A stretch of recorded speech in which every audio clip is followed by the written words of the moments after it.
اعوذ باللہ من الشیطان الرجیم بسم اللہ الرحمن الرحیم رب اشرح لی صدری ویسر لی امری واحلل عقدۃ من لسانی یفقہوا قولی ربی یسر ولا تعسر وتمم بالخیر اللہم فقہنا فی الدین ربی زدنی علما۔ سورۃ البقرہ آیت نمبر 83، لفظی ترجمہ۔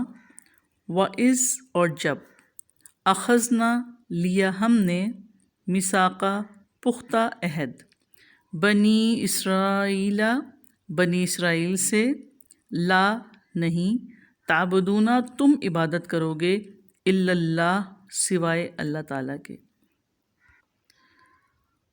و اور بالوالدینی والدین کے ساتھ، احساناً احسان کرو گے، و اور ذی القربہ رشتہ داروں، والیتامى اور یتیموں، والمساکینی اور مسکینوں سے، وقولوا اور کہو، للناسی لوگوں سے، حسناً اچھی بات، واقیموا الصلاۃ اور تم قائم کرو نماز، وآتوا الزکوٰۃ اور ادا کرو زکوٰۃ، ثم پھر، تولیتم پھر گئے تم، الا ما سوا قلیلاً تھوڑے لوگوں کے، منکم تم میں سے، وانتم اور تم موردون منہ موڑنے والے تھے۔ با محاورہ ترجمہ ہے، اور جب ہم نے بنی اسرائیل سے پختہ عہد لیا کہ تم اللہ تعالیٰ کے سوا کسی کی عبادت نہ کرو گے، اور والدین اور رشتہ داروں اور یتیموں اور مسکینوں سے احسان کرو گے، اور لوگوں سے اچھی بات کہو، اور نماز قائم کرو اور زکوٰۃ ادا کرو، پھر تم میں سے تھوڑے سے لوگوں کے ماں سوا سب اس عہد سے پھر گئے، اور تم منہ موڑنے والے تھے۔ ان آیات میں پھر وہ عہد بیان کیا جا رہا ہے جو بنی اسرائیل سے لیا گیا، لیکن اس سے بھی انہوں نے اعراض ہی کیا۔ بنی اسرائیل سے میثاق کیوں لیا گیا؟ اس کی وجہ یہ تھی کہ جب کبھی بنی اسرائیل کو کوئی حکم دیا جاتا تو وہ نافرمانی کرتے تھے۔ اللہ تعالیٰ نے اپنے احکامات کی پابندی کروانے کے لیے ان سے پختہ قسمیں اور معاہدے لیے، کیونکہ اس کے بغیر وہ حکم کو قبول ہی نہیں کرتے تھے۔ تو خطاب تو اس میں مدینے کے یہودیوں سے ہے، لیکن ان کو یاد کرایا جا رہا ہے کہ اس وقت کو یاد کرو جب تمہارے آباء نے اللہ سے عہد لیا تھا۔ اور یہ کون سا وقت تھا؟ جب حضرت موسیٰ علیہ السلام کو اللہ تعالیٰ نے کوہ طور پہ بلایا تھا اور تورات دی تھی، مکمل شریعت عطا کی تھی۔ اور اس عہد میں جتنے بھی احکامات ہیں یہ دین کے بنیادی اصول ہیں جن پر عمل کرنے کا حکم اللہ تعالیٰ نے ہر شریعت میں دیا۔ اسی طرح کی ایک آیت ہمیں سورہ نساء کی آیت نمبر 36 میں ملتی ہے، جس میں اللہ تعالیٰ نے فرمایا، اور اللہ تعالیٰ کی عبادت کرو، اس کے ساتھ کسی چیز کو بھی شریک نہ بناؤ، اور والدین کے ساتھ احسان کرو، اور رشتہ داروں اور یتیموں اور مسکینوں اور رشتہ دار ہمسایوں اور اجنبی ہمسایوں اور پہلو کے ساتھی اور مسافر کے ساتھ، ان سب کے ساتھ جن کے مالک تمہارے دائیں ہاتھ ہوئے، یعنی تمہاری لونڈیاں، یقیناً اللہ تعالیٰ ایسے شخص سے محبت نہیں کرتا جو اکڑنے والا، فخر کرنے والا ہو۔ تو اس سے یہ بات پتہ چلی کہ بظاہر یہ خطاب یہود مدینہ سے ہے، تاہم ایسے احکامات ہر شریعت میں موجود رہیں۔ اس لیے ان احکامات کو ہم ذرا تفصیل سے دیکھتے ہیں۔ میثاق بنی اسرائیل کی پہلی شق، پہلا حکم اللہ تعالیٰ کا، لا تعبدون الا اللہ، تم اللہ تعالیٰ کے سوا کسی کی عبادت نہ کرو گے۔ سب سے پہلے اللہ تعالیٰ نے صرف اپنی عبادت کا حکم دیا کہ اس کے ساتھ کسی کو شریک نہیں ٹھہرانا، یہ دین کی بنیاد ہے، اور اللہ تعالیٰ کے ہاں اس بنیاد کے بغیر کوئی عمل قبول نہیں ہوتا۔ رسول اللہ صلی اللہ علیہ وآلہ وسلم نے حضرت معاذ بن جبل رضی اللہ تعالیٰ عنہ سے فرمایا، جانتے ہو اللہ تعالیٰ کا بندوں پر کیا حق ہے؟ بولے، اللہ اور اس کا رسول خوب جانتا ہے۔ فرمایا، اللہ تعالیٰ کا حق یہ ہے کہ بندے اس کی عبادت کریں اور اس کے ساتھ کسی کو شریک نہ ٹھہرائیں۔ پھر فرمایا، جانتے ہو بندوں کا اللہ تعالیٰ پر کیا حق ہے؟ جب بندے اس کی توحید پر قائم ہوں، شرک سے بیزار ہوں، تو ان کا یہ حق ہے کہ اللہ تعالیٰ انہیں عذاب نہ دے۔ تو سب سے پہلے بات ہے حقوق اللہ کی، اور اللہ تعالیٰ کا سب سے بڑا حق یہی ہے کہ صرف اس کی عبادت کی جائے اور اس کی عبادت میں کسی کو شریک نہ کیا جائے۔ میثاق بنی اسرائیل کی دوسری شق، دوسرا حکم، وَبِالْوَالِدَيْنِ احسانًا، اور والدین سے احسان کرو گے۔ ایک طرف حقوق اللہ کی بات اور دوسری طرف حقوق العباد، اور اس میں سب سے پہلے والدین آتے ہیں۔ والدین کے ساتھ حسن سلوک میں قولی اور فعلی ہر رویہ شامل ہے جسے حسن سلوک کہا جا سکتا ہے۔ تو والدین کے ساتھ حسن سلوک فرض ہے۔ اللہ تعالیٰ کی عبادت کے بعد دوسرے نمبر پر والدین کی اطاعت، فرما برداری اور ان کے ساتھ حسن سلوک کی تاکید سے یہ بات واضح کر دی گئی کہ جس طرح اللہ تعالیٰ کی عبادت بہت ضروری ہے، اسی طرح اس کے بعد والدین کی اطاعت بھی بہت ضروری ہے، اور اس میں کوتاہی کی کوئی گنجائش نہیں۔ اور قرآن میں کئی مقامات پر اللہ تعالیٰ نے اپنی عبادت کے بعد دوسرے نمبر پر والدین کی اطاعت کا ذکر کر کے اس کی اہمیت کو واضح کر دیا۔ سورہ بنی اسرائیل آیت 23 میں اللہ نے فرمایا، اور آپ کے رب نے فیصلہ کر دیا کہ تم اس کے سوا کسی اور کی عبادت نہ کرو اور والدین کے ساتھ اچھا سلوک کرو، اگر آپ کے پاس ان دونوں میں سے ایک یا دونوں بڑھاپے کو پہنچ جائے تو ان دونوں کو اف تک نہ کہو، اور نہ ہی ان کو جھڑکو، اور ان سے عزت والی بات کرو۔ والدین سے بری بات کہنا یا اکتاہٹ کا اظہار کرنے کی بھی ممانعت ہے۔ رسول اللہ صلی اللہ علیہ وآلہ وسلم سے پوچھا گیا کہ یا رسول اللہ، کون سا عمل افضل ہے؟ آپ صلی اللہ علیہ وسلم نے فرمایا وقت پر نماز پڑھنا۔ پوچھا گیا پھر کون سا؟ آپ صلی اللہ علیہ وسلم نے فرمایا والدین کی فرما برداری کرنا۔ پوچھا گیا پھر کون سا؟ آپ صلی اللہ علیہ وسلم نے فرمایا اللہ تعالیٰ کی راہ میں جہاد کرنا۔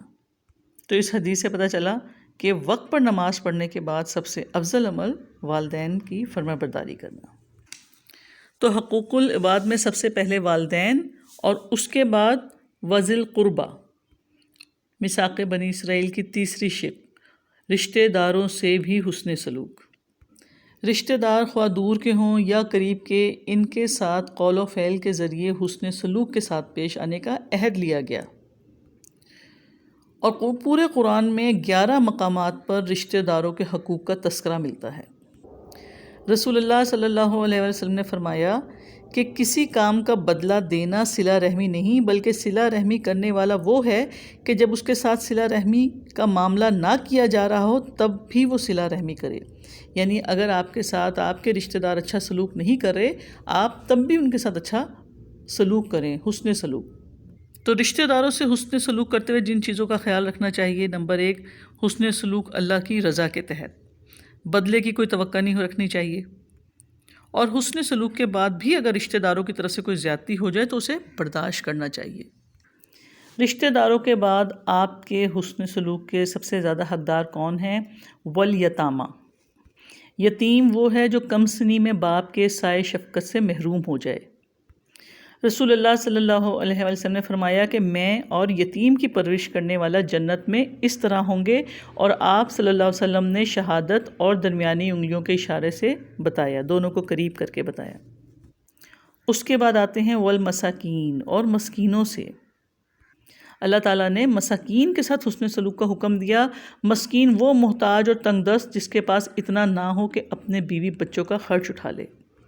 دیکھیں، یتیموں اور مسکینوں کے ساتھ حسن سلوک انسان کے لیے امتحان بن جاتا ہے، کیونکہ یہ ہماری سوسائٹی کے کمزور طبقے ہیں، اور عموماً یہ دیکھا گیا ہے کہ کمزور انسانوں کی عزت نفس کا خیال نہیں رکھا جاتا۔ تو جب انسان کا معاملہ کسی کمزور انسان سے ہوتا ہے تو حسن سلوک کا احساس دب جاتا ہے، اور اس کی لائیو اگزامپل ہے کہ آپ کبھی دیکھیں کہ ملازموں کے ساتھ یا آپ کے گھر میں جو میڈ آتی ہیں ان کے ساتھ آپ کا رویہ کیسا ہے، بات چیت کیسی ہے۔ تو ان کمزور افراد کے ساتھ صرف وہی انسان حسن سلوک کر سکتا ہے جو اللہ تعالیٰ کی خوشنودی کے لیے کرے، جس کے دل میں اللہ کا خوف ہو، کیونکہ جب دل میں اللہ کا خوف ہوتا ہے تو ظاہری رویوں میں بھی وہ خوف نظر آتا ہے۔ ورنہ عموماً یہ دیکھا گیا ہے کہ احسان تو ہم اس کے ساتھ ہی کرتے ہیں، حسن سلوک تو ہم اس کے ساتھ کرتے ہیں جو ہمارے ساتھ اچھا ہوتا ہے یا جس سے ہم مروب ہو رہے ہوتے ہیں مال میں اور مرتبے میں۔ پھر فرمایا وَقُولُوا لِلنَّاسِ حُسْنًا، اور لوگوں سے اچھی بات کہو۔ اور یہاں پہ اللہ تعالیٰ نے فرمایا للناسی، لوگوں سے.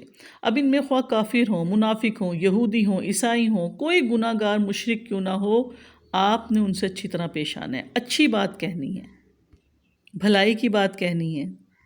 قول حسن میں لوگوں کو نیکی کا حکم دینا اور برائی سے روکنا آتا ہے.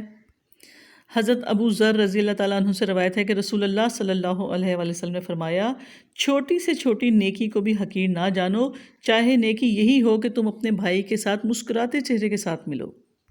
ایک اور جگہ آپ صلی اللہ علیہ وسلم نے فرمایا کہ جہنم سے بچو، خواہ آدھی کھجور ہی کسی کو صدقہ کر کے ہو سکے، اور اگر کسی کو یہ بھی میسر نہ ہو تو اچھی بات کر کے ہی. اسی طرح قول حسن میں لوگوں کو علم سکھانا، ان میں اسلام پھیلانا، خندہ پیشانی کے ساتھ ملنا، تمام اچھی باتیں آ جاتی ہیں. اس کے بعد پھر حقوق اللہ کی بات آ جاتی ہے، حقوق العباد کے بعد، اور وہ ہے وَأَقِمُوا الصَّلَاةَ، اور نماز قائم کرو. اللہ تعالیٰ نے بنی اسرائیل سے نماز قائم کرنے کا عہد لیا تھا. اقامت صلاۃ سے کیا مراد ہے؟ وقت کی پابندی، وضو کی تکمیل، اور تمام ارکان کو اعتدال کے ساتھ ادا کرنا، خشوع و خضوع، توجہ قائم کر کے دل لگا کر نماز پڑھنا. اور 8واں حکم تھا وَآتُوا الزَّکَاۃ، اور زکوٰۃ ادا کرو. بنی اسرائیل کے دور میں نماز کے ساتھ ساتھ زکوٰۃ کا بھی حکم دیا گیا تھا. اللہ تعالیٰ نے ان کے مالوں پر زکوٰۃ فرض ٹھہرائی تھی، اور یہ نبی صلی اللہ علیہ وسلم سے پہلے ان کا طریقہ تھا.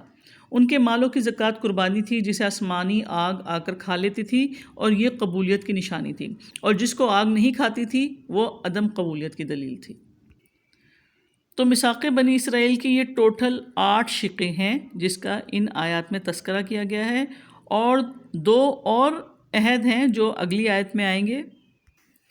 پھر فرمایا ثم تولیتم، پھر گئے تم، الا قلیلا منکم، تھوڑے لوگوں کے سوا سب کے سب اس عہد سے پھر گئے، وانتم موردون، اور تم منہ موڑنے والے ہی تھے.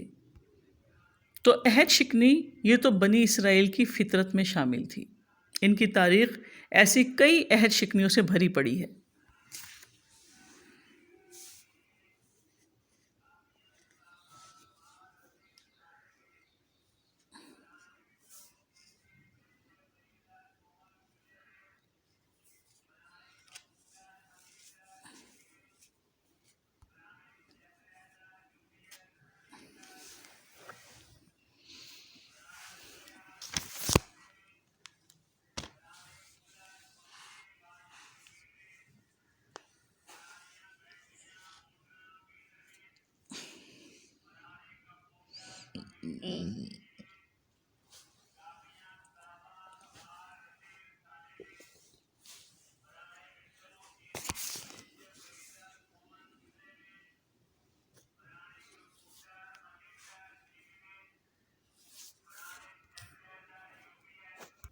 اللہ تعالیٰ کے عہد و میثاق کے بعد ہونا تو یہ چاہیے تھا کہ وہ انہیں اللہ تعالیٰ کا احسان سمجھ کر قبول کرتے، کہ اللہ تعالیٰ نے اپنا فضل کیا ان پر جو ان کو ان باتوں کا حکم دیا. مگر ہوا کیا؟ ثم تولیتم، تم نے پیٹھ پھیر لی، تمہیں ان احکامات سے کوئی رغبت نہ رہی. الا قلیلا منکم، چند لوگ ان میں ایسے بھی تھے جنہیں اللہ تعالیٰ نے محفوظ رکھا اور انہیں ثبات عطا فرمایا. وانتم موردون، اور تم منہ موڑنے والے تھے. یعنی بنی اسرائیل نے قصداً اور جان بوجھ کر اعراض کیا، حالانکہ وہ جانتے تھے اور انہیں سب یاد تھا. تو اس سے پتہ چلا کہ شریعت کے بنیادی احکامات کی پابندی کو اکثر لوگ نظر انداز کیوں کر دیتے ہیں؟ کیونکہ یہ احکامات انسان کی خواہشات نفس سے ٹکراتے ہیں. جو دنیا پرست انسان ہوتے ہیں، جہالت کی زندگی کو نہیں چھوڑنا چاہتے، وہ شریعت کے بنیادی احکامات کو نظر انداز کر دیتے ہیں. سبحانک اللہم و بحمدک، نشہد ان لا الہ الا انت، نستغفرک و نتوب الیک. السلام علیکم ورحمۃ اللہ وبرکاتہ.